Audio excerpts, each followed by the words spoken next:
C'est l'histoire d'une société qui tombe et qui, au fur et à mesure de sa chute, se répète sans cesse pour se rassurer. Jusqu'ici, tout va bien. Jusqu'ici, tout va bien. Jusqu'ici, tout va bien. L'important, c'est pas la chute. C'est l'atterrissage.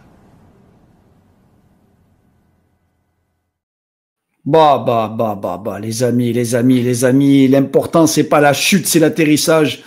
Vous avez été nombreux à nous demander de réaliser cette vidéo pour parler du cas Adrien Rabiot, Jonathan Rowe. Sans attendre, les amis, je vais appeler mon ami de toujours. Je dis Naïm ou El Gringo, vous le savez, les gars. Là, c'est Naïm. Là, c'est Naïm en ce moment. Comment il va, mon ami?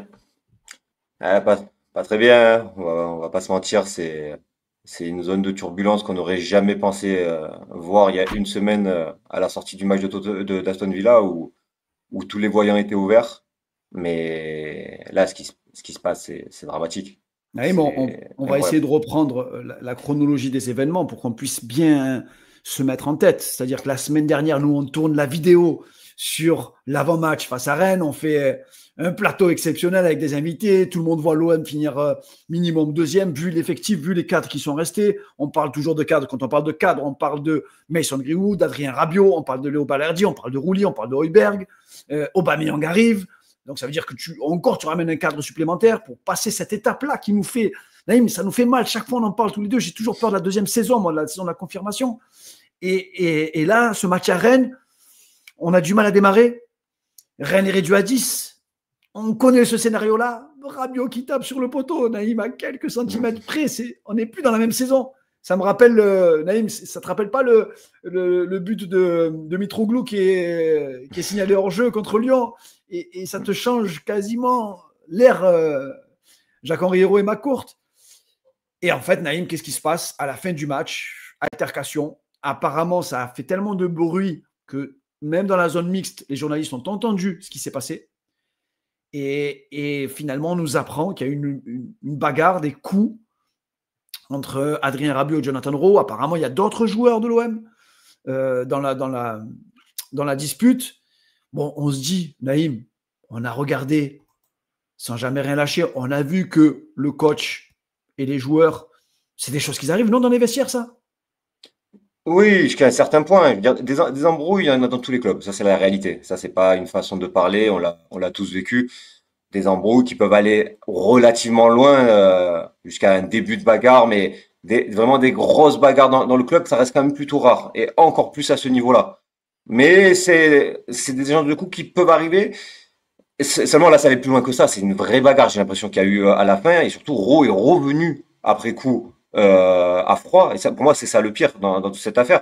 Alors, encore une fois, attention, on parle avec les infos qu'on a, hein. Il y a beaucoup d'infos contradictoires. On n'est pas certain de tout. Mais si c'est avéré que à froid, Rowe est revenu pour mettre des coups, ça, c'est juste incompréhensible. Puis surtout, il faut tout remettre dans le contexte. C'est la première journée. Pourquoi ils ont fait ça? Ouais, c'est surtout ça. Pourquoi autant de tension? Naïm, j'ai l'impression qu'il se cache d'autres choses. Tu peux pas avoir autant de tension sur une première journée. J'ai souvenir, si tu te souviens, il y a quelques années en arrière, bon, ça remonte un peu à longtemps, mais il y avait un certain Basque qui avait signé du côté du Bayern Munich et une star du Bayern Munich, donc il y avait Vicente Lizarazu, avec quand même Lothar Matthäus. On parle d'une star du pays. On parle d'un joueur qui était nominé au Ballon d'Or. Ouais, il a gagné Et le Ballon d'Or en 90 et c'est voilà. surtout, il est peut-être top 3 des plus grands joueurs de l'Allemagne, qui est, après le Brésil, certainement la plus grande nation de foot. Voilà. Et autour d'un taureau, Lizarazu perd le ballon. Enfin, lui estime que c'est pas lui qui l'a perdu. Matthäus lui dit oui, c'est toi. Lizarazu lui dit non. Et il s'effrite et Lizarazu lui en colle une. Hein. Il en a mis une belle apparemment. Et qu'est-ce qui s'est passé derrière? La presse allemande a essayé d'aller chercher des informations côté basque pour voir si c'était un joueur violent, etc. Finalement, il y a des cadres du vestiaire qui ont dit non, c'est Matthäus qui a déconné. Amende pour les joueurs. On a temporisé, on a pris notre temps. Et derrière, ça s'est, ça s'est géré comme un grand club doit gérer ce type de problématique-là. Moi, Naïm, la question que j'ai envie de te poser, c'est le timing. C'est-à-dire que comment ça se fait que ça va aussi vite? Est-ce que c'est lié au Ah, il y a, mercato? non, déjà, par rapport à l'affaire de Lizarazu, il y a quand même une notion de réseaux sociaux qui n'existait pas à l'époque Ah oui, ça c'est sûr. et de presse je veux dire, ces infos dont parle Lizarazu dans la presse et tout, c'est les gens qui lisaient la presse écrite en Allemagne. Donc, ça a une caisse de résonance qui est moindre par rapport à ce qui se passe aujourd'hui, où tu as l'info qui sort dans la seconde sur des milliers de sites et de relances. Donc, ça y fait déjà, mais honnêtement, moi, j'ai pas d'explication à te donner. Si, en théorie, dans ce cas de figure, si on se base sur ce qu'on sait de base, enfin, à la toute base, chaque jour, on en apprend un peu plus. Bah, il y a un coupable clair. C'est Rowe qui est revenu après coup, parce qu'encore une fois, ce qui se passe à chaud, c'est excusable dans le foot et avec la tension qu'il y a. Donc, les deux, si c'était resté sur le truc du vestiaire au tout début, pour moi, là, on pouvait encore continuer avec les deux joueurs. Une fois que Rowe revient après coup, à froid, frapper Rabiot, bah, là, c'est clair, tu vires Rowe et tu gardes Rabiot. Et la partie où Rabiot est viré, pour l'instant, je me l'explique pas. Mais la seule chose dont je sais, c'est que autant pour de Longoria, de Zerbi et Benassia, Rabiot, c'était un modèle, c'était un joueur important, c'était un des joueurs les plus importants du groupe. Donc, ils sont pas fous. S'il le vire, il doit se passer quelque chose de très très grave, mais j'arrive pas à comprendre. Naïm, pour moi, il manque une pièce dans le puzzle. Voilà, il nous manque quelque chose. Et je vais un peu défiler un peu ce qui s'est passé dernièrement. Donc, il y avait Rini Rabiot. On le sait, quand tu prends Rabiot avec sa mère. Et on le sait que ça s'est toujours fini un petit peu brutalement avec les anciens clubs dans lesquels il a été. Mais là, sa mère dit qu'elle a été informée par Roberto De Zerbi de sa volonté de ne plus travailler avec Rabiot. L'entraîneur évoquerait un manque d'investissement. Le communiqué de presse de l'OM n'indique pas un manque d'investissement. Il parle d'erreurs graves. D'accord ? J'entends maintenant, depuis peu, Naïm, je ne sais pas si tu as entendu, j'entends un peu des gens dire c'est manigancé, c'est monté par l'OM parce que il y a une répartition des droits TV qui fait qu'aujourd'hui, les clubs vont toucher beaucoup, beaucoup moins que ce qui était prévu. Naïm, tu es d'accord avec moi ? Tu ne te réveilles pas un matin en te disant, tu sais très bien qu'avec Ligue 1+, avec ce qui s'est passé avec Dazen, tes droits TV, ils allaient être divisés par 3 ou par 4. Oui, cette info-là, elle a aucun sens. Il le savait, et quand bien même ça serait vrai, ce qui n'est pas le cas, bah, il se serait arrangé en amont avec Rabiot. Ils leur ont dit, voilà, on peut pas te garder. Quel intérêt ils auraient à le faire de cette manière-là? Et en plus, il fallait espérer qu'il y ait une bagarre au premier match, avant la fin du mercato. C'est pas logique. Ça tient pas. Ça tient ça, pas. ça a aucun sens. Ce que dit la mère à Rabiot non plus. Ça a aucun sens. Un manque d'investissement, déjà de Rabiot, on sait que c'est pas vrai. Il y a encore de la communication dans les épisodes. Tout le monde dit qu'il est unanime là-dessus pour dire qu'il travaille bien, qu'il est sérieux, etc. Et même si ça avait été vrai, que en ce début de saison il était un peu moins investi, ça fait une semaine que la saison a repris. Donc jamais un entraîneur dirait ça. J'y crois pas. Ça non plus, j'y crois pas une seconde. Et pareil, je te mets ça aussi. Rabiot qui intéresse des gros clubs italiens. Bon, quelque part, c'est logique. J'ai été très choqué de voir les commentaires du supporter de l'Inter qui disaient tout sauf Rabiot. Alors, je ne sais pas s'il y a un lien, il n'a pas le niveau, il ne peut pas venir à l'Inter. Bon, après, l'Inter, c'est finale de Ligue des Champions, donc peut-être que. Quand je vois la finale de Ligue des Champions qu'ils font, ça ne m'impressionne pas des masses. Hein. Ah oui, donc pareil, on n'a pas envie d'être, tu vois, de se placer en tant que victime et de se dire c'était prévu. Parce qu'un joueur comme Rabiot, Naïm, quand tu sais qu'il est sur le marché de transfert très rapidement, il y a des clubs qui vont venir aux informations. C'est logique. Tu vois ? Oui, mais bien sûr. Mais moi, Rabiot, j'ai toujours dit, s'il faisait qu'un an à l'OM et qu'il disait à la fin de l'année dernière qu'il voulait partir, il n'y aurait eu aucun souci, c'est normal. Il a rien à faire chez nous à la base, c'est déjà magnifique de l'avoir eu un an. Donc, il y aurait eu aucun souci là-dessus. Ce que je ne comprends pas, c'est qu'est-ce qu'il a pu de faire de tellement grave pour qu'on décide de s'en séparer. Et encore une fois, toutes ces infos complotistes, j'y crois pas une seconde. Je pense que jusqu'à Rennes, Rabiot faisait partie intégrante du projet, que jamais à aucune seconde ils avaient pensé s'en séparer. Donc, comme tu dis, il nous manque une info. Il nous manque une info.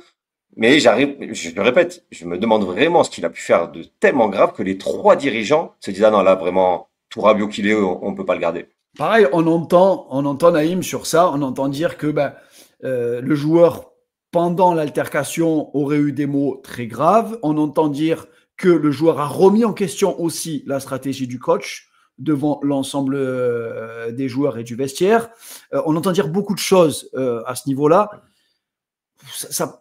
L'OM parle d'un comportement inadmissible. Donc, il y a dû avoir quand même quelque chose de très grave.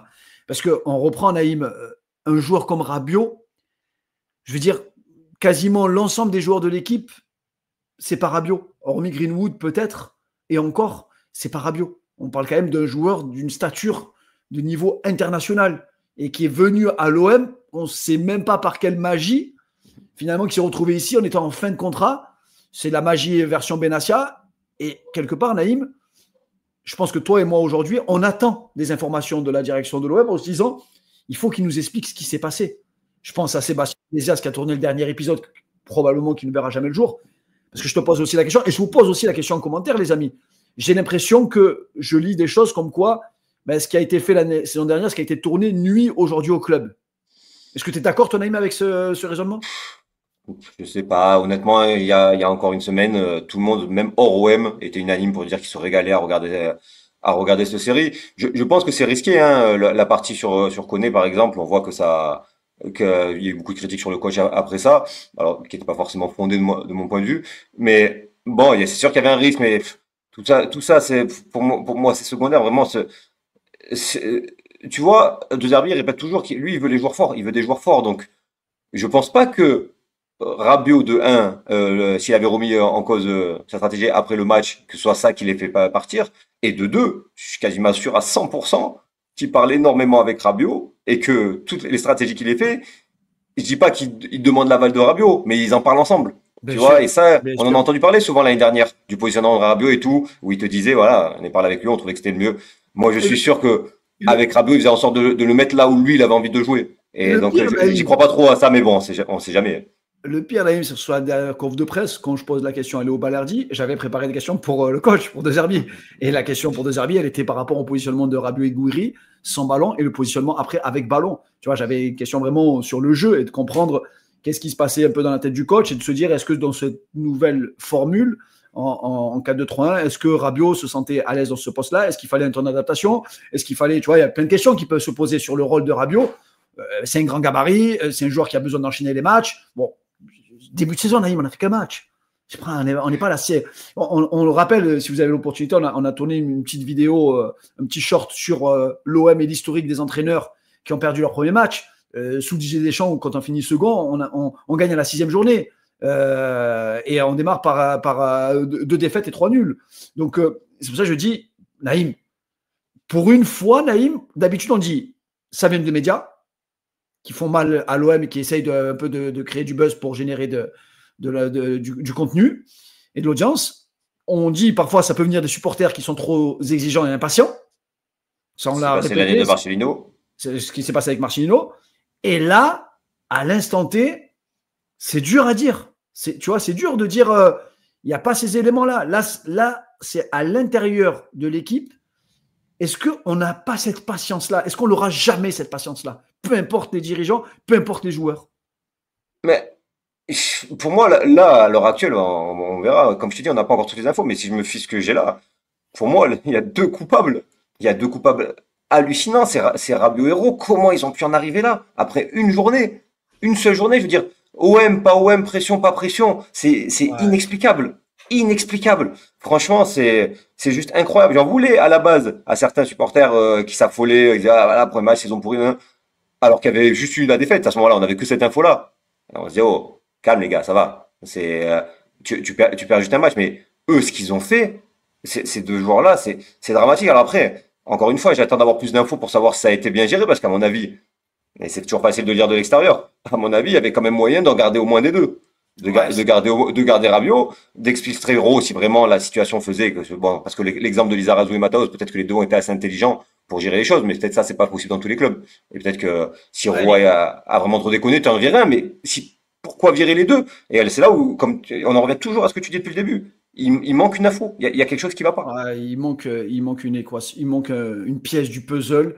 Maintenant, Naïm, ok, il s'est passé tout ça. Je ne sais pas si, comme le Paris Saint-Germain, tu te souviens quand ils avaient dit Mbappé il est écarté, Mbappé ne jouera plus. Finalement, il est revenu. Est-ce qu'on peut imaginer l'OM faire ce genre de pirouette? Franchement, j'en ai aucune idée. Moi, ça m'arrangerait qu'il la fasse. Et je pense que toi aussi, et je pense que l'ensemble des supporters, ça nous arrangerait qu'on trouve un consensus en se disant, ok, on a été trop vite en besogne. Ok, il y a des choses graves. Ok, on peut mettre amende, on peut mettre mise à pied, on peut mettre plein de choses. Mais on a une saison monumentale qui nous attend. On a des clubs qui sont en train de se faire massacrer, qui n'ont plus de moyens pour la Ligue 1. On a on avait respecté une logique magnifique. On garde nos cadres, on enchaîne. Même si on perd le premier match, c'est pas grave. Il y a la Coupe d'Europe, il y a encore plein d'événements qui vont arriver cette année. On n'est qu'au 20 août, Naïm. Si on se met le feu au 20 août, mais qu'est-ce qui va se passer si cette saison ne se passe pas comme on l'attend? Tu vois? Tu tout résumé, c'est dramatique. Et encore une fois, je te dis, mais moi, tu peux pas imaginer comme j'en veux à ces deux joueurs-là. Et Ah ouais, peut-être qu'à la suite me donnera tort et peut-être que finalement ça a été exagéré et que les dirigeants les ont virés. Je comprends pas pourquoi. Je comprendrai pas pourquoi ils se séparent d'un Rabiot. Il y a aucune logique, ni financière, ni tout. Vous pouvez me la tourner comme vous voulez. S'il avait voulu, s'il y avait un problème financier à ce niveau-là, on avant. n'aurait pas acheté des joueurs. On aurait dit dès cet été à Rabiot, on peut pas te garder malheureusement. Et lui, je pense qu'il aurait eu aucun souci avec ça. Donc ça ne suit aucune logique. Je Donc prends pas Aubameyang, tu vois, avec un c'est gros salaire. non, c'est pas un problème d'argent, ça a rien à voir, ça a rien à voir. Et comme, encore une fois, tu pouvais pas prédire une bagarre Rabiot-Rabiot, donc Non, prétendre qu'on avait tout prévu pour vendre Rabiot et Rabiot, ça n'a aucun sens. arrêtons avec ça. On ne nous prend pas pour des. Le supporter marseillais, il est connaisseur, il comprend, il connaît la situation. Il est même comptable, celui qui suit l'OM, tellement il suit le quotidien de l'OM. Donc moi, j'y crois pas une seule seconde. Maintenant, Naïm, avant de conclure quand même sur cette émission, Naïm, où est-ce qu'on va? Où est-ce qu'on va maintenant? La question, c'est samedi, on nous a préparé une première compo. Je ne vais pas dire il y a un gagnant, parce qu'il n'y a pas de gagnant dans une histoire aussi difficile. Mais si on se fie, alors peut-être que notre ami qui s'est blessé hier à la cheville, on ne sait pas encore. Hein, Medina, Medina, on se pose la question si c'est grave ou pas grave, on n'en a aucune idée. Si ce n'est que c'est Titi qui l'a vu en premier, qui a dit qu'il est ressorti avec des béquilles. Est-ce que c'est par précaution? En général, Naïm, quand il y a une cheville qui tourne ou autre, que tu mets les béquilles, il y a 99,9% de chances que tu ne joues pas le samedi. Mais bon, on va dire que pour le moment, on n'a pas encore d'informations du staff médical. Mais samedi face au PFC, c'est déjà une rencontre à haut risque. ouais, la première chose qui me saute aux yeux quand je vois ta compo, c'est que elle doit être capable de battre le Paris FC, cette compo-là. Malgré tous les Ah, problèmes, il y a quand même de la qualité, il y a une attaque de très grande qualité, il y a une défense centrale très solide.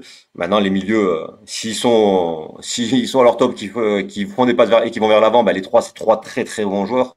Donc, en termes de valeur absolue, ça me fait pas peur. Ce qui me fait peur, c'est les têtes.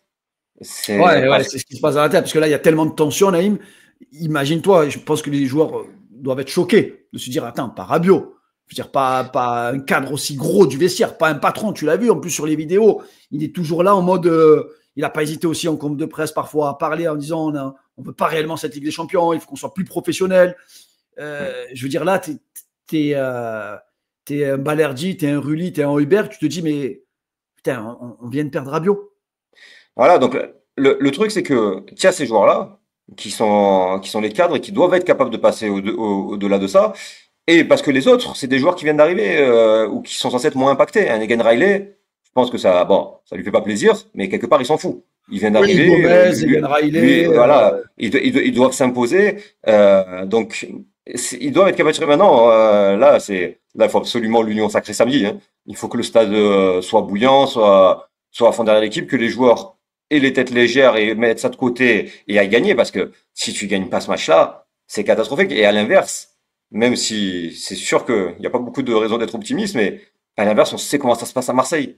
Si tu prends 6 points sur les prochains matchs, que absolument personne ne nous voit faire, Ouais. trouve-moi quelqu'un qui te dit que tu vas gagner les 2 prochains matchs dans la situation actuelle. Je pense que personne te le dira. Si tu prends 6 points et que tu gagnes à Lyon, tu vois plus ta saison de la même manière si tu as fait des bonnes recrues. Mais c'est vrai qu'à l'instant T, c'est dur d'être optimiste. Pas tant par la qualité des joueurs, parce qu'encore une fois, je répète, à l'instant T, on a un bon effectif. Les joueurs qui sont partis vont être remplacés. Il y a des recrues déjà qui devaient arriver. Donc tu vas finir avec un bon effectif. Pour moi, c'est pas la qualité des joueurs le problème, même en perdant Rabiot. Le problème, c'est là. Et là, dans le foot moderne, c'est une grande proportion de ce que tu vas faire le samedi sur le terrain. Bah, tu l'as vu avec les Retiro, avec le coach cette saison. C'est quand la tête n'allait pas, il a eu à chaque fois besoin d'activer des leviers mentaux pour pouvoir rebooster l'équipe. Là, aujourd'hui, il y a un joueur, on a mis Amin Harit, parce qu'il faut parler un peu de l'international marocain, qui vit une fin de cycle peut-être à l'OM. Mais il y a toujours des épisodes surprenants. On se rappelle qu'Ulysse Garcia, Naïm, était pareil dans le loft et s'est retrouvé finalement à faire plus de matchs que ce qu'il aurait pu attendre.